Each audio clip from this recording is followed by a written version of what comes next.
Normally I don't think of ass shaking 808s when you hear somebody mention fine art. Because really, how does a 4-minute rap song compare to 400-year-old scripture, right? Well, fuck that.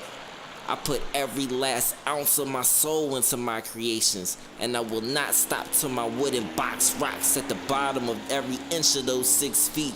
You see, I got 2 shows in 2 completely different cities tonight, so I can't afford not to turn my shit all the way up.